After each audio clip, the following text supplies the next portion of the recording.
క్రీస్తునందు చేరువచ్చినటువంటి ప్రియులైన దేవుని పిల్లలందరికీ ప్రభువును రక్షకుడైన క్రీస్తు వారి పేరట నా ప్రత్యేకమైన వందనాలు తెలియజేస్తా ఉన్నా. అందరూ తలలు వంచినట్లయితే ప్రార్థన చేసుకుందాం.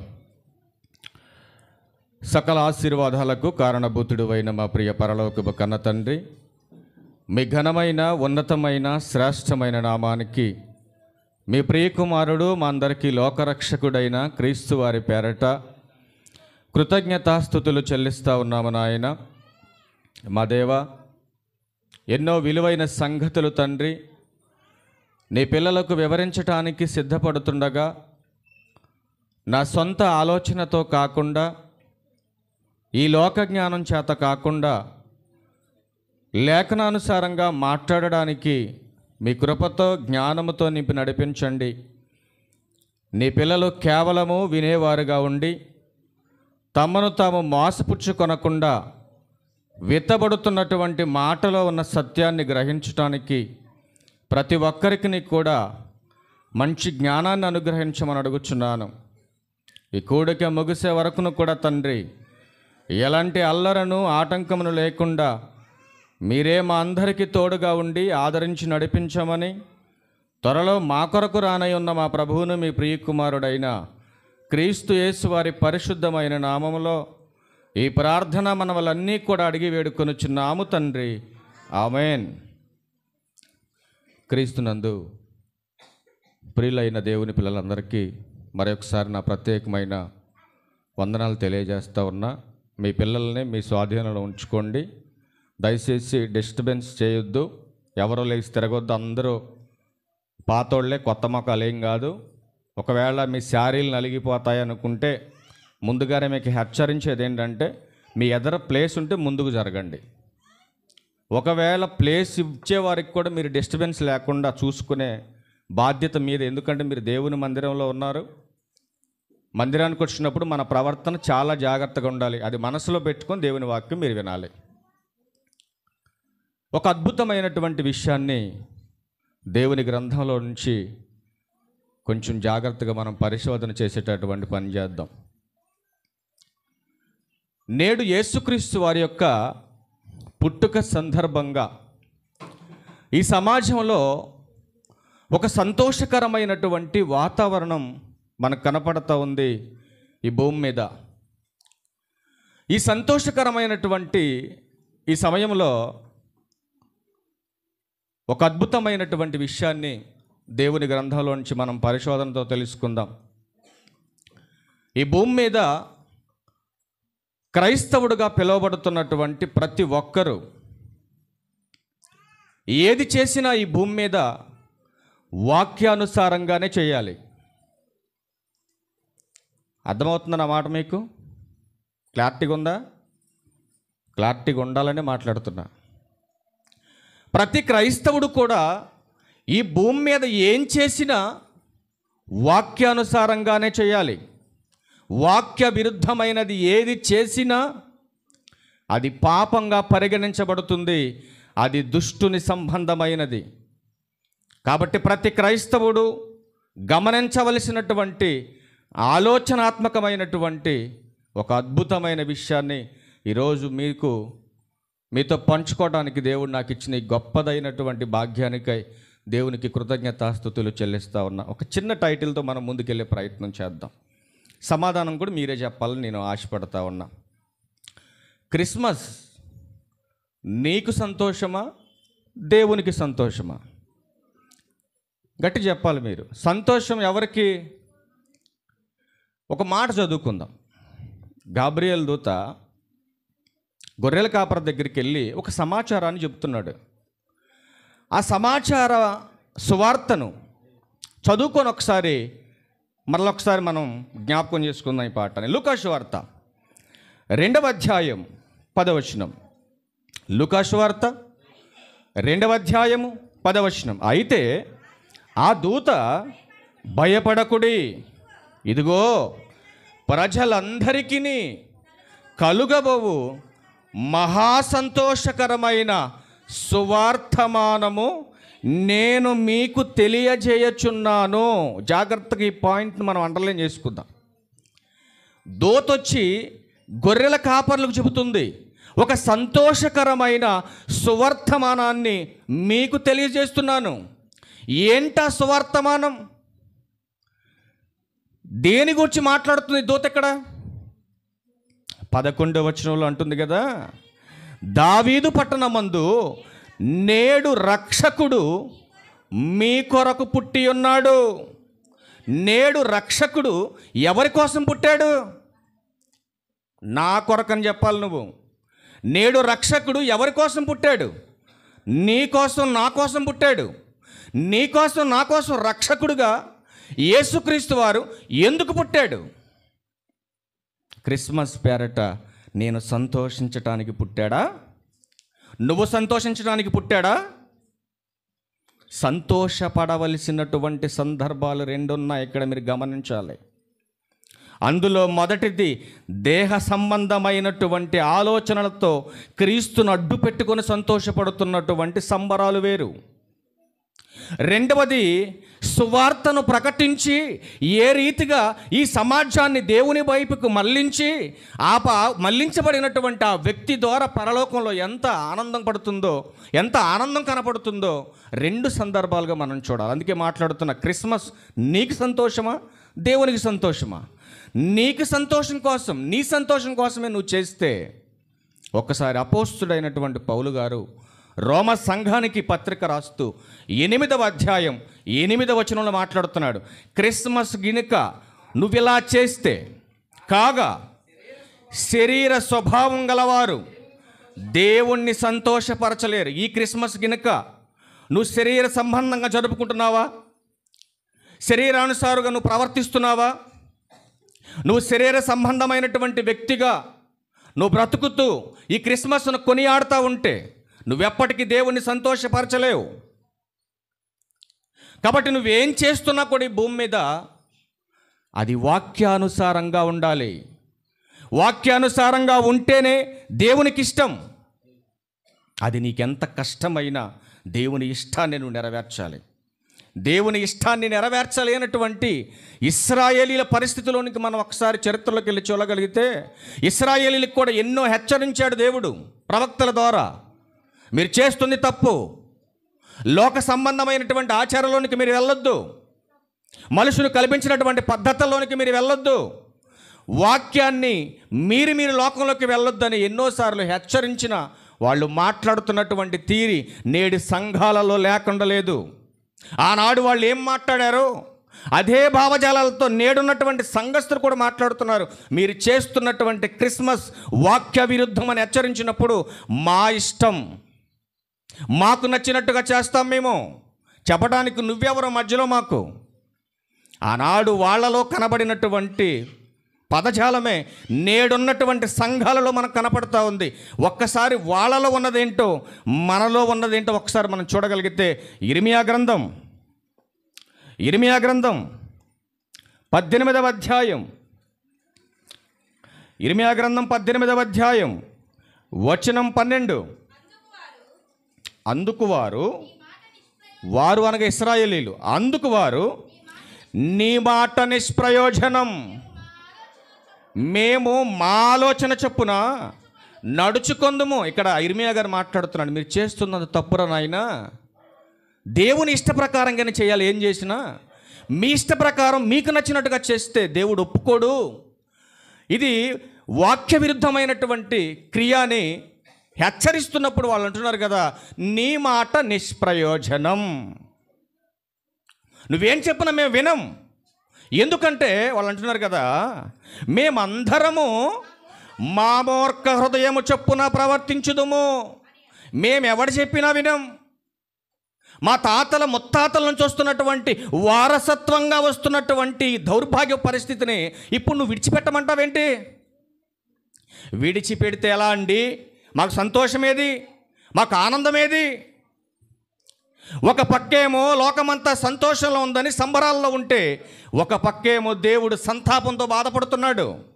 తన కుమారుడు ఈ లోకానికి వచ్చారని మనం సంబరం చేసుకుంటున్నాం, కానీ పుట్టుక తర్వాత ఆయన యొక్క బలియాగాన్ని గురించి పరలోకపు తండ్రి ఆవేదన పడుతున్నాడు. కానీ ఆయన పుట్టుకను గూర్చినటువంటి పరమార్థం ఎరిగినటువంటి లోకం ఆయన పుట్టుక పేరట సంబరాలు చేస్తుంది. సంతోషమే కాదనట్లేదు. కానీ ఈ క్రిస్మస్ నీ వరకే సంతోషమైనటువంటి భావనతో, శరీర సంబంధమైనటువంటి ఆలోచనలతో దీన్ని కొనియాడుతూ ఉంటే చాలా ప్రమాదం అది. అందుకే దేవుడు మాట్లాడుతూ ఉన్నాడు, ఒకవేళ నీ ఆలోచన చొప్పున శరీరాన్ని అనుసరించి, లోక సంబంధమైనటువంటి ఆచారాలను అనుసరించి క్రిస్మస్ చేస్తున్నావా? బైబులు చెయ్యమన్నది మాత్రమే మనం చేయాలి. బైబుల్ చెప్పిందే మనం చేయాలి. బైబుల్కి విరుద్ధమైనది ఏది చేసినా దేవునికి ఇష్టం లేదు. అందుకే భక్తుడైన యాకోబు గారు ఒక మాట తెలియజేస్తున్నాడు. ఆ మాట కూడా మనం చూద్దాం.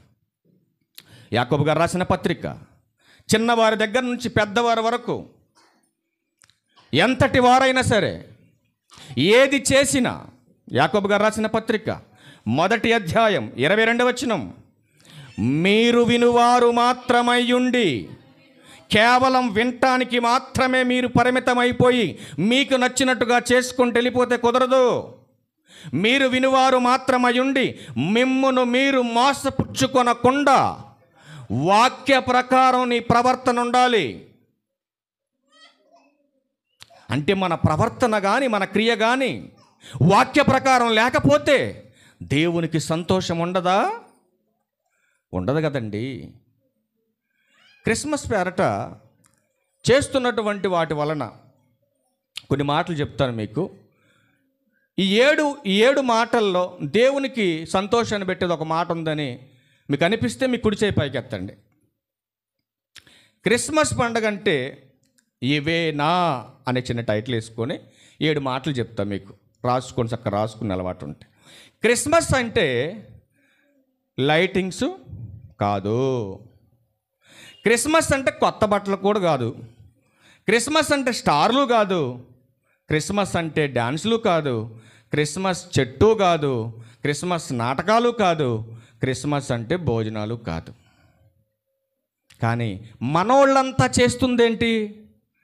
క్రిస్మస్ అంటే లైటింగ్స్, క్రిస్మస్ అంటే కొత్త బట్టలు, క్రిస్మస్ అంటే స్టార్లు, క్రిస్మస్ అంటే డ్యాన్సులు, క్రిస్మస్ చెట్టు, నాటకాలు, భోజనాలు.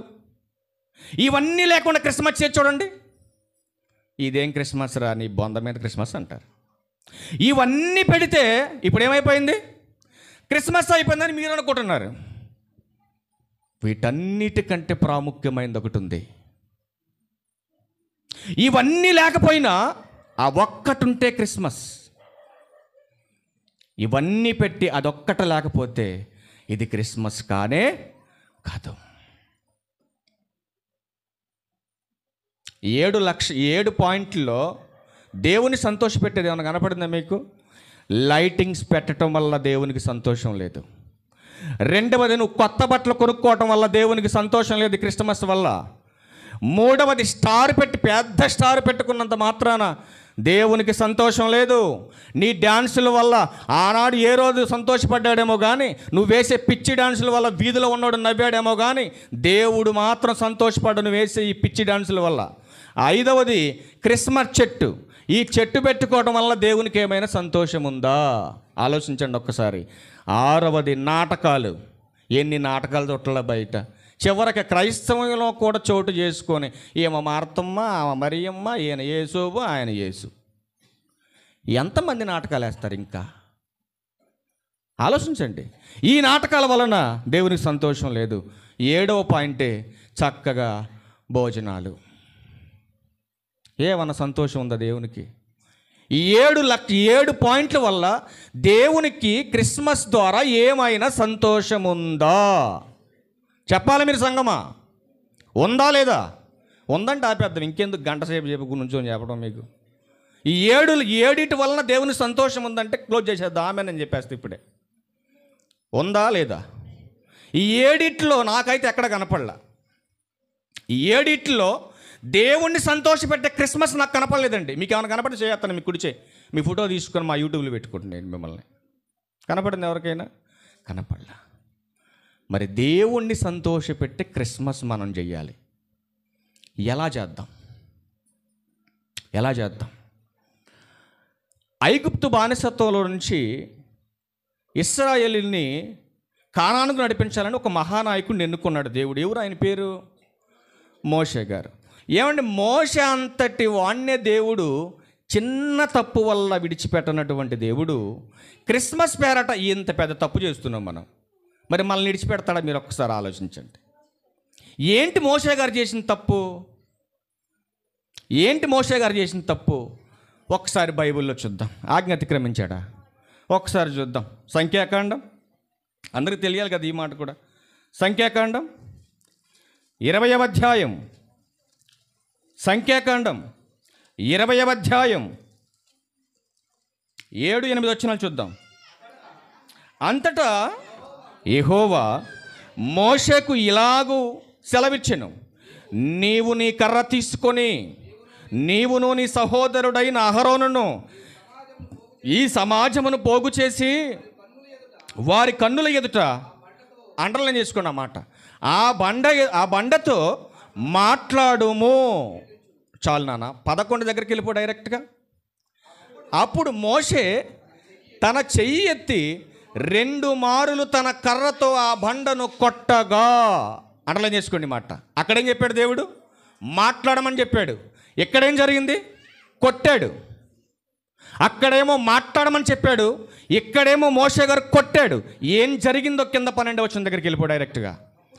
అప్పుడు యెహోవా మోషే అహరోనులతో, మీరు ఇశ్రాయేలీయుల కన్నుల ఎదుట నా పరిశుద్ధతను సన్మానించినట్లు నన్ను నమ్ముకొనకపోతిరి గనుక ఈ సమాజమును నేను వారికిచ్చిన దేశములోనికి మీరు తోడుకొని పోరని చెప్పాను. ఏంటి? చిన్న పొరపాటుకే మాట్లాడమని చెప్పిన చోట కొట్టినందుకే ఏమంటే కానాను చేరని దేవుడు ఆజ్ఞాపించాడు అని అంటే, భూమి మీద బ్రతుకుతున్న మనం క్రిస్మస్ పేరట నీ సంతోషం కోసం వాక్య విరుద్ధమైనవన్నీ చేస్తూ ఉంటే భూమి మీద ఉన్నటువంటి నీవు పరలోకం చేరగలవా? ఒక్కసారి ఆలోచించు. నేను చూపించినటువంటి 7 లక్షణాలు దేవుణ్ణి సంతోషపరచనేరవు. ఇప్పుడు మీకు చూపించబోయే ఒక్క లక్షణం ఈ క్రిస్మస్ పేరట నువ్వు చేయకపోతే క్రీస్తు పుట్టడానికి అర్థం లేదు. క్రీస్తు పుట్టడానికి అర్థం లేదు. నీ సంతోషం కొరకే నువ్వు చేస్తున్నావన్నీ. మరి దేవుణ్ణి సంతోషపరిచే పనేది ఎక్కడ కనపడుతుంది సమాజంలో?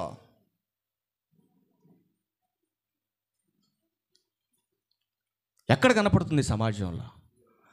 మొట్టమొదటిసారి తన కుమారుడి భూమి మీద పుట్టాక తండ్రి తన కుమారుని చూసి ఆనందపడుతున్నాడు. అసలు ఎంత బాగుందండి ఆ మాట చూడండి. మత్తయి సువార్త 3వ అధ్యాయం 17వ వచనం. మత్తయి సువార్త 3వ అధ్యాయం 17వ వచనం తీయండి ఒకసారి మాట. మత్తయి సువార్త 3వ అధ్యాయం.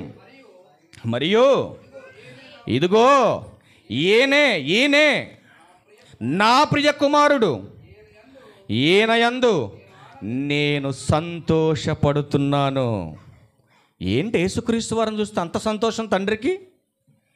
ఇన్ని కోట్ల మంది భూమి మీద ఉన్నప్పుడు వాళ్ళలో ఎవరిని చూసినా కలగనటువంటి సంతోషం తన కుమారుని చూసి సంతోషపడుతున్నాడంటే తన కుమారుడు ఏదో చేయబోతున్నాడన్నమాట ఈ భూమి మీద. అంటే ఏ మనిషిని చూసినా కలగనటువంటి సంతోషం లోక రక్షకుడైన యేసుక్రీస్తు వారిని చూస్తే తండ్రి సంతోషపడుతున్నాడంటే తండ్రి సంతోషపడే పని ఏదో చేయబోతున్నాడు ఈ భూమి మీద. కొడుకు ఎదుగుతూ ఉంటే ఆనందపడతా ఉంటాడు తండ్రి, నా కొడుకు నా చేతికి వచ్చాడని. ఆడి మంచి పనులు చేస్తే సమాజం పొగిడినప్పుడు ఇంకా గర్వంగా ఉంటుంది తండ్రికి. ఆడి పనికి మాల పనులు చేసేయడానికి నువ్వు చేతికి వచ్చినాడు, తండ్రికి సంతోషం ఉంటుందా? ఉండదండి. కానీ యేసుక్రీస్తు వారిని చూసి తండ్రి సంతోషపడుతున్నాడు. ఎందుకు సంతోషపడుతున్నాడో, ఆయనలో ఏం చూశాడో ఒకసారి మీరు చూడగలిగితే హెబ్రీయులకు రాసిన పత్రిక 10వ అధ్యాయం, హెబ్రీయులకు రాసిన పత్రిక 10వ అధ్యాయం తీయండి ఒకసారి. హెబ్రీయులకు రాసిన పత్రిక 10వ అధ్యాయం 5వ వచనం నుంచి చూద్దాం. ప్రియమైన దేవుని వారలారా, కాబట్టి యేసుక్రీస్తు ఈ లోకమందు ప్రవేశించినప్పుడు ఇలా చెప్పుచున్నాడు. చూడండి ఏమంటున్నాడు యేసుక్రీస్తు ప్రభువారు. బలియు అర్పణయు నీవు కోరలేదు కానీ నాకొక శరీరము కన్యమరియ గర్భములో అమర్చావు తండ్రి. ఈ లోకంలో పుట్టడానికి కన్యమరియ గర్భంలో నా యొక్క ఆత్మకు దేహాన్ని అమర్చావు నువ్వు. ఎందుకు దేహాన్ని అమర్చుకొని అమరుడైన యేసుక్రీస్తు వారు శరీరధారిగా ఈ భూమి మీద కొచ్చాడో కింద వచనాల్లో 7వ వచనంలో మాట్లాడుతున్నాడు ఆయన చూడండి. అప్పుడు నేను గ్రంథపు చుట్టలో నన్ను గూర్చి వ్రాయబడిన ప్రకారం దేవా దేవా నీ చిత్తము నెరవేర్చుటకు ఇదిగో నేను వచ్చి ఉన్నాను. అందుకే తండ్రికి సంతోషం. ఎందుకు పరలోకపు తండ్రి యేసుక్రీస్తు వారిని సంతోషపడుతున్నాడనంటే ఆయన చిత్తాన్ని నెరవేర్చడానికి వచ్చాడు కాబట్టి ఆయన సంతోషపడుతున్నాడు. మరి క్రిస్మస్ పేరట ఎవరి చిత్తాన్ని నెరవేర్చడానికి ఈ హంగామా? ఆలోచించొక్కసారి క్రైస్తవుడా. నిజంగా క్రీస్తు పుట్టిన దినాన్ని నువ్వు కొనియాడుతుంటే, నువ్వు చేస్తున్నటువంటి పండగ ద్వారా దేవునికి సంతోషపరిచేది అయితే దేవుని ఇష్టాన్ని మనం తెలుసుకోవాలి కదా. ఎంతమంది తెలుసుకుంటున్నాం మనం తెలుసుకుంటున్నాం? ఆనాడు ఇశ్రాయేలీయులు చేసినటువంటి తప్పు సంగమా మీరు చేయకూడదని ఆనాడు కొరింథీ సంఘానికి పౌలు హెచ్చరించినట్టుగా ఈనాడు మిమ్మల్ని హెచ్చరిస్తున్నాడు దేవుడు. వారిని ఏమని హెచ్చరించాడో, మిమ్మల్ని ఏం చేయకూడదు అంటున్నాడో ఒక్కసారి కొరింథీయులకు రాసిన పత్రిక దగ్గరికి వెళ్దాం మనం. కొరింథీయులకు రాసిన మొదటి పత్రిక 10వ అధ్యాయం. కొరింథీయులకు రాసిన మొదటి పత్రిక 10వ అధ్యాయం తీయండి ఒకసారి. 10వ అధ్యాయం 5, 6, 7 వచనాలు. అయితే వారిలో ఎక్కువ మంది దేవునికి ఇష్టలుగా ఉండకపోయిరి. ఎందుకు దేవునికి ఇష్టంగా లేరు వీళ్ళు? ఎవడి ఇష్టాలకు వాడు మారిపోయారు. ఎవరికి నచ్చినట్టు వాళ్ళు బ్రతకడానికి అలవాటు పడిపోయారు. మళ్ళీ వీళ్ళంతా ఆత్మ సంబంధమైన ఒకే పానీయం తాగారు. వీళ్ళంతా ఆత్మ సంబంధమైన ఒకే ఆహారాన్ని భుజించారు వీళ్ళంతా. కానీ ఎవరికి నచ్చినట్టుగా వాళ్ళు బ్రతకడానికి అలవాటు పడిపోయారు ఇశ్రాయేలీలు. అలా బ్రతకడానికి అలవాటు పడిపోయినటువంటి ఇశ్రాయేలీలు దేవునికి ఇష్టంగా కాకుండా పోయారు. దేవునికి ఇష్టంగా కాకుండా దేనికి పోయారో, ఎందుకు అంతమంది చనిపోయారో, ఎందుకు హెచ్చరిస్తున్నాడు సంఘాన్ని పౌలు గారు. మనం కిందకి చదువుతా వెళ్తే చాలా అద్భుతమైన మాటలు ఉన్నాయండి. వారు ఆశించిన ప్రకారం, ఎవరాళ్ళు? ఇశ్రాయేలీలు ఆశించిన ప్రకారం. సంఘమా, మనము చెడ్డవాటిని ఆశించకుండానట్లు ఈ సంగతులు మనకు దృష్టాంతములుగా ఉన్నవి. ఏంటి వాళ్ళు ఆశించినవి? ఏంటి మనం ఆశించకూడనవి? కింద రాశాడు, జాగ్రత్తగా చదవండి. క్రిస్మస్ నీకు సంతోషమో దేవునికి సంతోషమో ఒక్కసారి విను మనసు పెట్టి. జనులు, వాళ్ళు జనులే, మనం కూడా జనులే. మనం జంతువులం కాదు కదండి, మనం జనులమే కదా. జాగ్రత్తగా మనసు పెట్టి వినండి. జనులు తినుటకును త్రాగుటకును కూర్చుండి ఆడుటకును లేచిరి.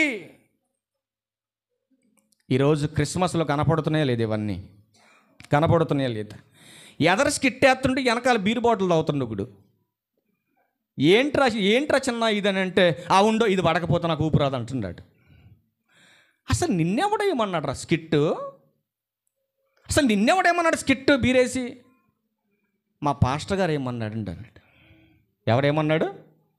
ఇప్పుడు ఏం చేయాలి? పాస్టర్ గారు నేను ఏం చేయాలి? ఇద్దరిని ఏం చేయాలి చెప్పండి. ఎంత దరిద్రంగా, ఎంత వరస్ట్గా తయారైందండి సమాజం. అంత దరిద్రంగా తయారైందండి. అందుకే సత్యాన్ని గూర్చి చెప్పేవాళ్ళు కూడా ఇట్లాంటి వాళ్ళ వల్ల బాధపడుతున్నారండి. అందరూ కాదు, కొందరు ఉన్నారు దరిద్రులు భూమి మీద. అందుకే పౌలు గారు రోమ సంఘానికి ఒక పత్రిక రాస్తున్నాడు కదా, మిమ్మును బట్టియే కదా నా నామం దూషింపబడుతుంది అంటున్నాడు. ఎక్కడా? అన్యజనుల మధ్య. ఆ పెద్ద తేడా ఏముందండి? క్రిస్మస్కను మా సంక్రాంతికి అంటున్నారు వాళ్ళు. ఆ పెద్ద తేడా ఏముందండి? మా వినాయకుడు ఊరేగింపుకి మీ క్రైస్తవ ఊరేగింపుకి అంటున్నారు. తేడా కనపడుతుంది ఎక్కడైనా? ఆ కొద్దిగా తేడా ఉంటుంది అంతే. ఇక్కడికి వచ్చి మనకు నచ్చినటువంటి పాటలు పాడుతున్నాం, దేవుడిని సంతోషపరుస్తున్నాం అనుకుంటున్నారు మీరు. కానీ దేవుడు అంటున్నాడు కదా, అసలు మీ పాటలు నేను అసహించుకుంటున్నా అంటున్నాడు. ఎందుకని? ప్రవర్తన మార్చుకోను. నువ్వు ఇక్కడికి వచ్చి ఎంత గొంతెత్తి పాడినా ఏమైనా లాభం ఉందా చెప్పండి ఒకసారి. ఆలోచించండి ఒకసారి. ఒక దరిద్రుడు ఒక పాట పాడాడండి ఒక యూట్యూబ్లో. అంటావా ప్రభువా? చిచ్చి, అది పాడటానికి కూడా దరిద్రంగా ఉంది. నా దగ్గర ఉందండి వీడియో, ప్రొజెక్టర్ ఎత్తి వేసేవాళ్ళం కానీ ఇవాళ కుదరలేదు మనకి. మరొక ఆవిడ ఉంటుంది కదా, నేనేమో ప్రియురాలని, ఆయనేమో నా ప్రియుడు అంటుంది. ఆయనకున్న ఆస్తి అంతా నా పేరు రాసేసింది అంటుంది. మళ్ళీ ఒక భక్తురాలు, దైవజనురాలు. మళ్ళీ ఎంత దరిద్రంగా దిగజార్చేస్తున్నారు క్రైస్తవ్యాన్ని అంటే మీరు ఆలోచించండి. అందుకే దేవుడు అంటున్నాడు, వాళ్ళు ఆశించిన ప్రకారం సంఘమా మీరు ఆశించటానికి వీల్లేదు. పండగ పేరుతో మీరేం చేస్తున్నారండి? తప్పు చేస్తున్నారు. ఇప్పుడు మీ మనసులో అనుకున్నారు కదా, ఇప్పటిదాకా మేమేం చేసాం తప్పు, మేము బాగానే ఉన్నాం కదా అనుకుంటున్నారు.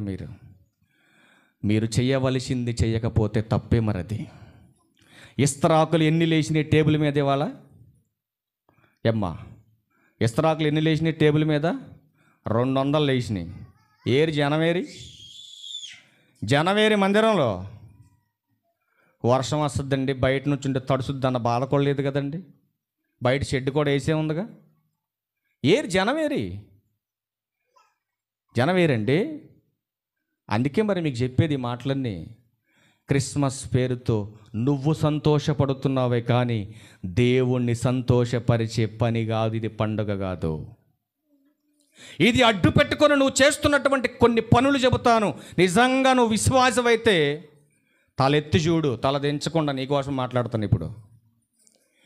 చూడండి, క్రిస్మస్ నీకు సంతోషమో దేవునికి సంతోషమో కొన్ని మాట్లాడుతూ టక్కమని ఆన్సర్ చెప్పాలా. ఆ పిల్లని అరవకుండా అప్పమ్మ. కొత్త బట్టలు నీ సంతోషం కోసమా దేవుని సంతోషం కోసమా? చెప్పాలి గట్టుగా మీరు. కొత్త బట్టలు ఎవరి సంతోషం కోసం? నీ తర్వాత నీ మట్టి మెదల్లో పుట్టే ఆలోచన బట్టి నన్ను కొనుక్కోవద్దా అని అనుకుంటే అది నీ దరిద్రానికి వదిలేస్తాను నేను, వదిలేసుకోను. నెక్స్ట్ రెండో మాట, పిండి వంటలు నీ సంతోషం కోసమా దేవుని సంతోషం కోసమా? డెకరేషన్స్ నువ్వు ఇంటికి చేస్తున్నటువంటి డెకరేషన్లు నీ సంతోషం కోసమా దేవుని సంతోషం కోసమా? క్యాండిల్స్, కేకులు, స్టార్స్ ఇవన్నీ ఎవరి సంతోషం కోసం? నీ సంతోషం కోసమా దేవుని సంతోషం కోసమా? డీజేలు, భోజనాలు, స్టేజీలు, ప్రోగ్రాములు, స్కిట్లు ఇవన్నీ నీ సంతోషం కోసమా దేవుని సంతోషం కోసమా? ఎవరి సంతోషం కోసం జరుగుతున్నవి ఇవన్నీ క్రిస్మస్ పేరట? మన సంతోషం కోసమేనా? దేవుని సంతోషపరిచేది ఏమి లేదు ఇందులో. ఎన్నెన్నో చేస్తూ దేవుణ్ణి సంతోషపరుస్తున్నాను అనుకుంటూ అమాయకుడుగా ఆలోచన లేకుండా నీ సంతోషం కోసమే ఇల్లు శుభ్రం, నీ సంతోషం కోసమే వంటగది సామాన్లు శుభ్రం, అన్నీ శుభ్రం చేసుకొని చివరికి ఒక్కట మరిచిపోయి ముసుకేసుకొని వచ్చి అడుగుచున్నావు. పైపెచ్చి ఇంకొక అరగంట లేట్ అయిన కాడి నుంచి టైం చూడ, నన్ను చూడ అసలు చెప్పాల్సింది చెప్పకుండా ఆపేస్తారు. ఇక ఇదే దరిద్రం వేసుకొని మళ్ళీ ఇంటికి పోతాం. మళ్ళీ డిసెంబర్ 25 ఎప్పుడు వస్తుందా, ఎప్పుడు తీయాలా, ఎప్పుడు తోమాలా, ఎప్పుడు రుద్దాలా, ఇక ఇదే ఆలోచన, ఇదేదో బతుకు మన బతుకు.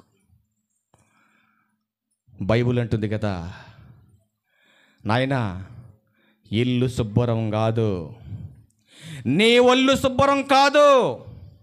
మత్తయి సువార్త 5వ అధ్యాయం 8వ వచనం చూడు, కళ్ళు తెరిచి బైబుల్ ఓపెన్ చేసి చూడు. మత్తయి సువార్త 5వ అధ్యాయం 8వ వచనం చూడు. ప్రభు వారు ఏం మాట్లాడుతున్నాడు, ఏం శుభ్రం చేసుకోవాలో?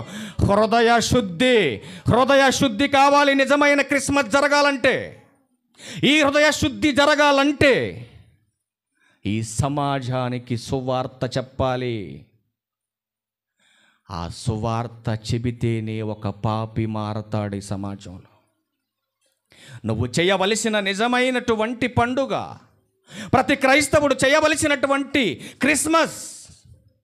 కొరింథీయులకు రాసిన మొదటి పత్రిక, ముగింపుకి వెళ్ళిపోతున్నాం మనం. ఇక కొరింథీయులకు రాసిన మొదటి పత్రిక 5వ అధ్యాయం 7-8 వచనాలు చూడు.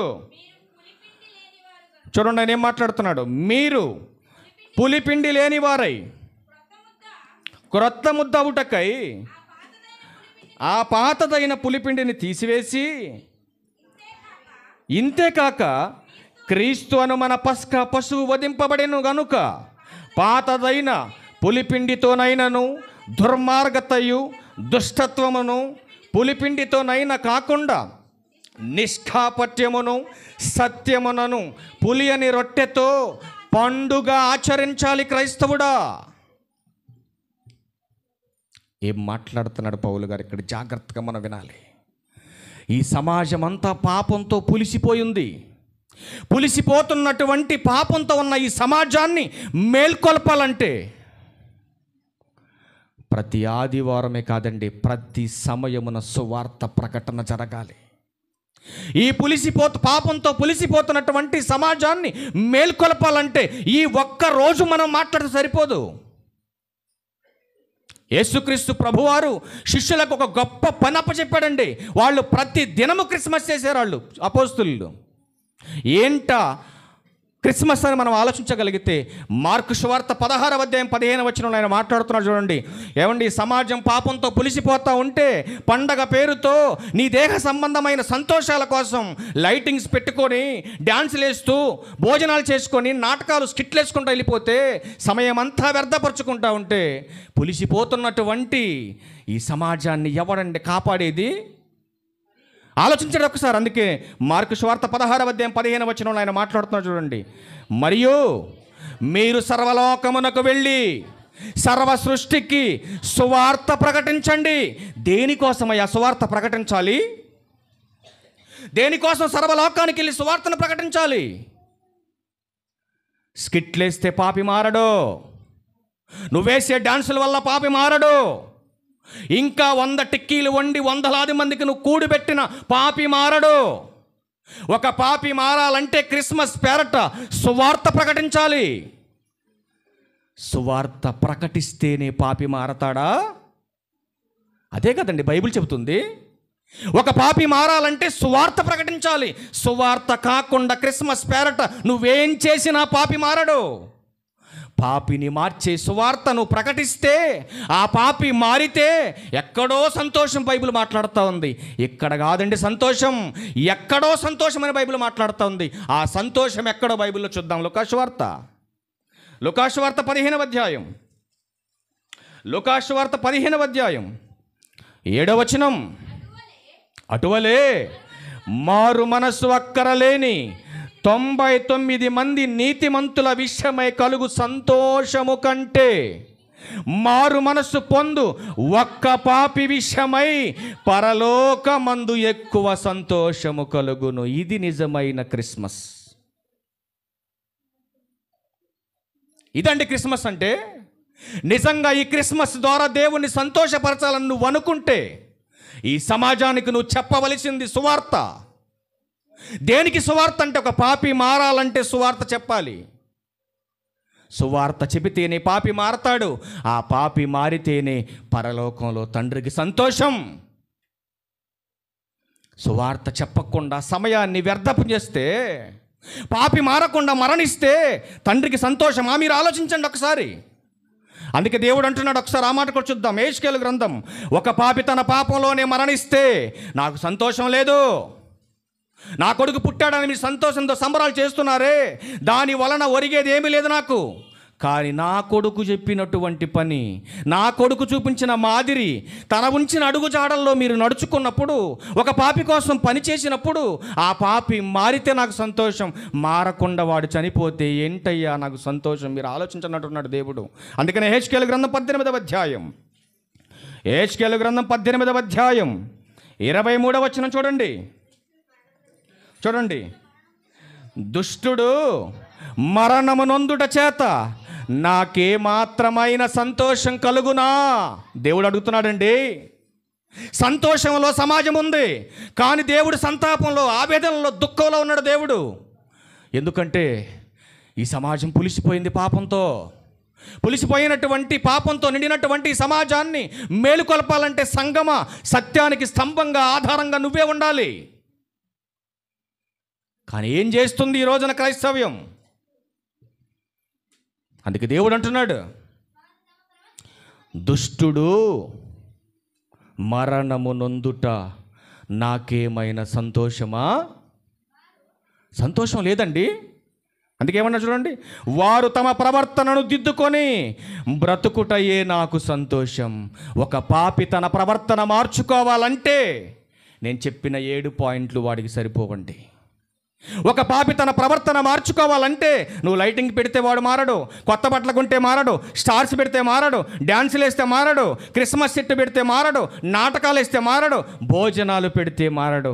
ఒక పాపి తన ప్రవర్తనను మార్చుకోవాలంటే పరిశుద్ధుడైన దేవుడు చెప్పిన వాక్యాన్ని సమాజానికి అందించాలి. అప్పుడే వాడు తన ప్రవర్తన మార్చుకుంటాడు. అలా మార్చుకుంటేనే నాకు పరలోకంలో సంతోషం అని దేవుడు మాట్లాడుతున్నాడు. ఎంతమంది దీన్ని అంగీకరిస్తున్నారు మీరు ఆలోచించండి. ఎంతమంది దీన్ని ఆచరిస్తున్నారు మీరు ఆలోచించండి. ఇదే అధ్యాయంలో 32వ వచనం కూడా చూడండి, ఎంత బాగుందో మాట. మరణమునందువాడు మరణమునందుటను బట్టి నేను సంతోషించువాడను కాదు. ఆలోచించండి ప్రియమైన దేవుని వారలారా, దేవుని ఆవేదన చూడండి ఎలా ఉందో.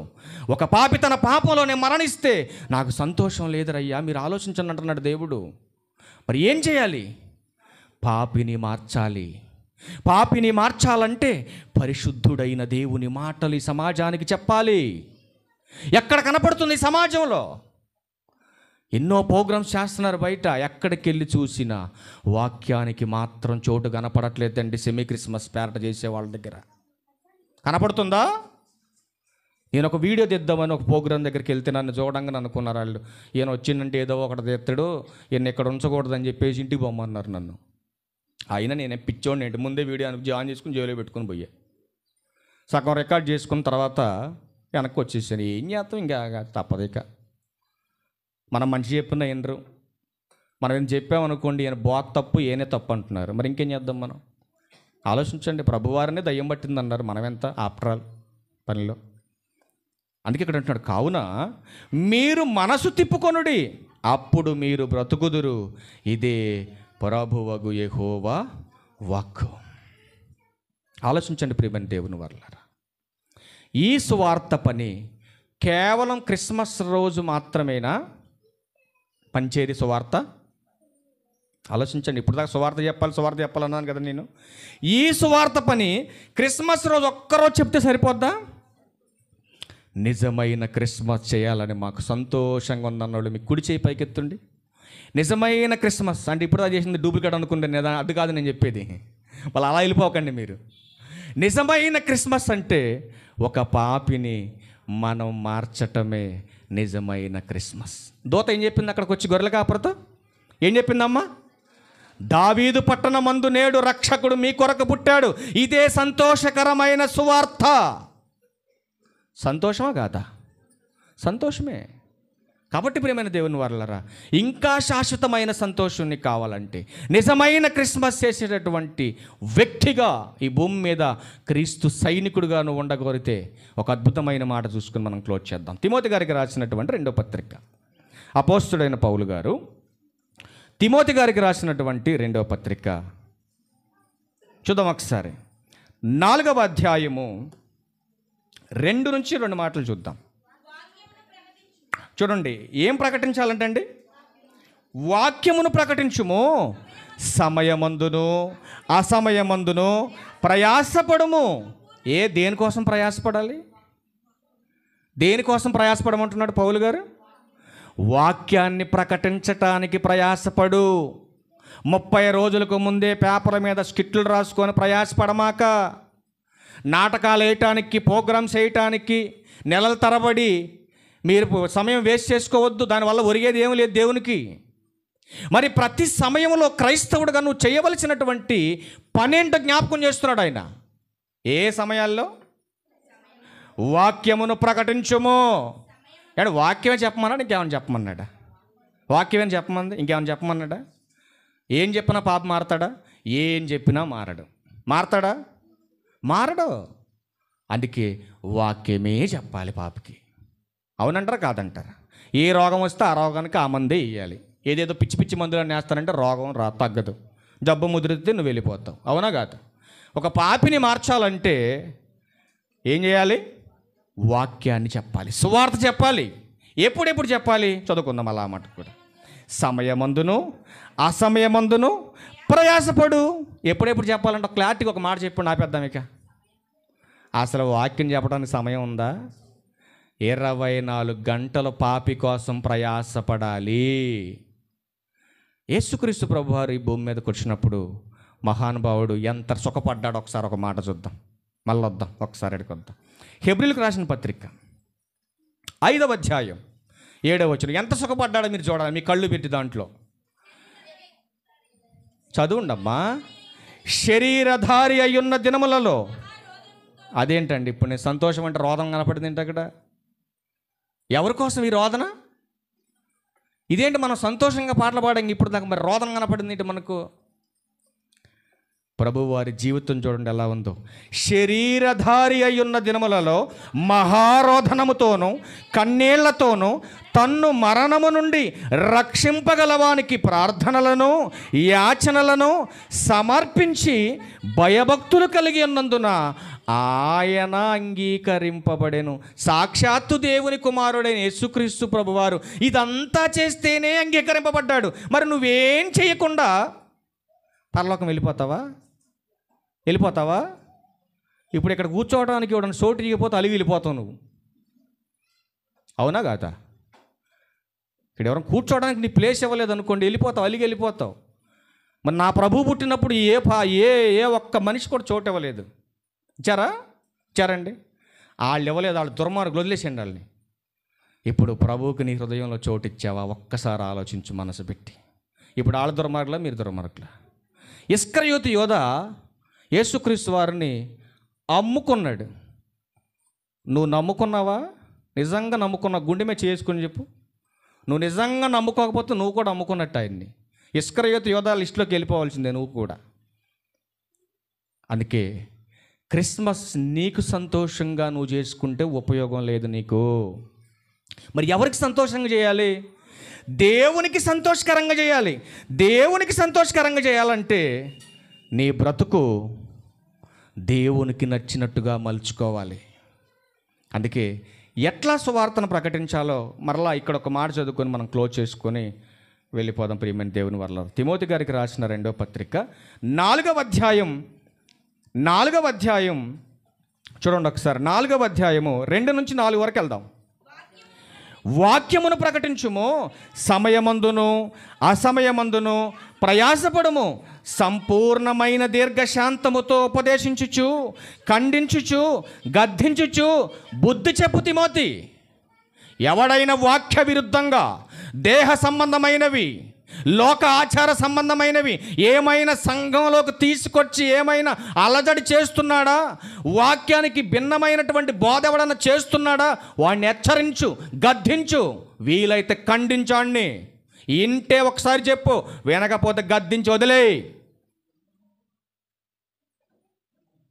చెప్పాలంటారా? కఠినంగా అలాగా చెప్పాలంటారా? చెప్పాలి మరి ఖచ్చితంగా. 3వ వచనం కూడా చూడండి ఎలా ఉందో. ఎందుకనగా జనులు హితబోధను సహింపక, జాగ్రత్తగా వినాలి తల్లి, ముగింపుకి వచ్చాం మనం.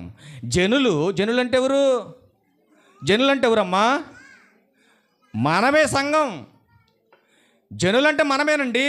జనులంట రాను ఆల్రెడీ ఈ వ్యాధి సోకిందండి చాలామందికి.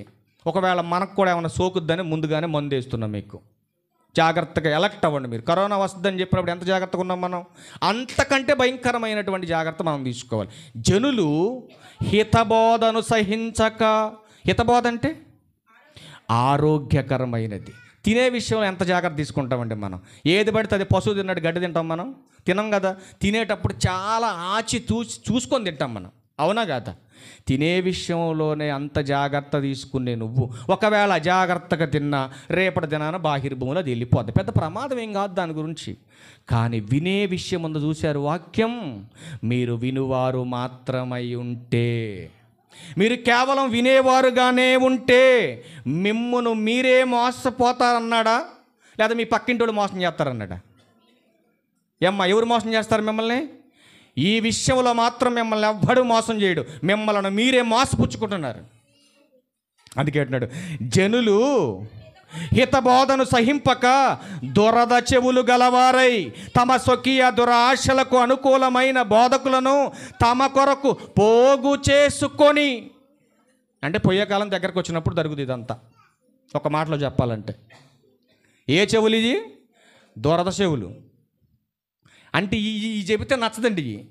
ఇప్పుడు దాకా చెప్పిందంతా చెప్పామనుకోండి ఎక్కడన్నా బయట, వాళ్ళకి నచ్చదు ఇది. ఎవరు చెప్పే వాళ్ళ సార్లు ఆపరా ఆయన, మాకు సమయం అయిపోతుంది. ఎంత ఇప్పుడు 4 అయిందా, 7ంటికి దడదడలాడేయాలి, తొందరగా ముగిస్తే మేము దడదడలాడుతాం అంటారు బయట. ఇప్పుడు దాకా చెప్పిందంతా పోయిద్దిక. అట్టున్నారండి బయట సమాజంలో. కానీ మన పిల్లలకు వందనాలు చెప్పాలి. ఎందుకంటే మంచి పిల్లలు మన పిల్లలు. అట్లాంటి పనికి మాల స్టెప్పులు కనుక ఎవడో నేసాడు అనుకో, వీడియో తీసి నాకు పెట్టుండాడు అని ఎత్తే. అర్థమైందా మీకు? స్టెప్ వేయించోడు వేపిస్తాడు, నేను కాదు, నేనే ఆఫ్టర్ ఆల్ బచ్చాగాండి ఈ భూమి మీద. వేయించోడు వేపిస్తాడు స్టెప్ నీకు బయట. జాగ్రత్తగా ఆలోచించాలి మీరు. అందుకే కింద 4వ వచనంలో బ్రహ్మాండమైన మాట చెబుతున్నాడు చూడండి. సత్యమునకు చెవినీయక కల్పనా కథలు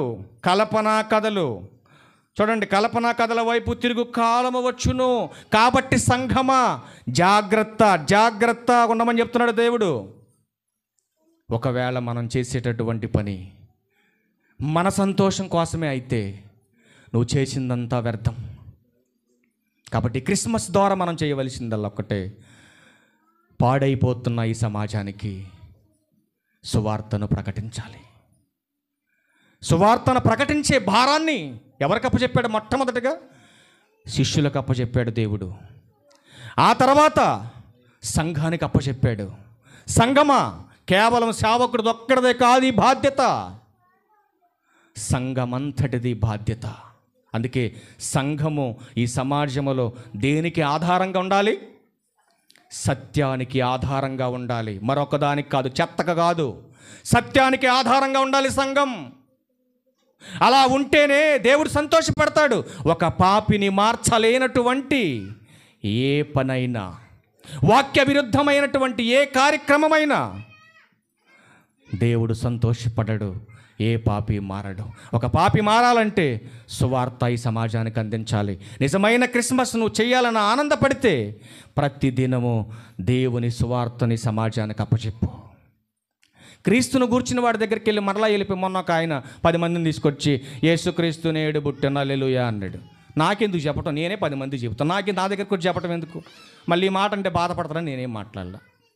నువ్వు చెప్పాల్సింది ఎవరికి? 14 సంవత్సరాల క్రితం బాప్తీసం పొంది 13 ఏళ్ళ నుంచి సువార్త చేస్తున్నా నాకు కాదు నువ్వు చెప్పేది. యేసుక్రీస్తు వారు పుట్టాడు హల్లెలూయా అని నువ్వెవరు చెప్పాలి?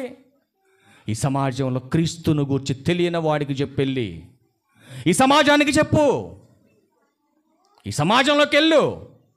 మరలా నీ సంఘం దగ్గరికి వెళ్ళి, మళ్ళీ సంఘం దగ్గరికి వెళ్ళి, ఇంటికి వెళ్ళి యేసుక్రీస్తు పుట్టాడని మళ్ళీ వాళ్ళ దగ్గరికి వెళ్తే ఎంత హేళనకు ఉందండి సమాజానికి. మీరు ఆలోచించండి. అందుకే ప్రియమైన దేవుని వారలారా, క్రిస్మస్ నా సంతోషం కాదు, దేవుని సంతోషం అనుకున్న నువ్వు సువార్తను ప్రకటించు, ఒక పాపిని మార్చు. పరలోకంలో దేవుడు సంతోషపడతాడు. ఆ సంతోషంలో నీకు పాలిభాగం దేవుడు ఇస్తాడు. కాబట్టి క్రిస్మస్ ఈరోజు మనం సంతోషపడటానికి యేసుక్రీస్తు వారు ఈ భూమి మీద పుట్టి మనకు ఒక అద్భుతమైన ఆశ్చర్యకరమైనటువంటి కృపను, రక్షణను మనందరికి తీసుకొచ్చి నిత్య జీవానికి వారసత్వాన్ని తీసుకొచ్చి మనకు పెట్టాడు. కాబట్టి ఆయన పడిన కష్టాన్ని మనమందరం కూడా జ్ఞాపకం చేసుకొని ఆయన యొక్క అడుగుజాడల్లో మనమందరం కూడా నడుస్తూ తండ్రిని మహిమపరుస్తూ క్రీస్తు మాటను అనుసరిస్తూ ఈ సమాజానికి సువార్తను ప్రకటించేవారుగా ఉండాలని ప్రభు పేరట మీ అందరికీ ఈ క్రిస్మస్ శుభాకాంక్షలు తెలియజేస్తూ ఇలా మాటలు ముగిస్తాను. అందరికీ వందనాలు. Thank you. ఒక చిన్న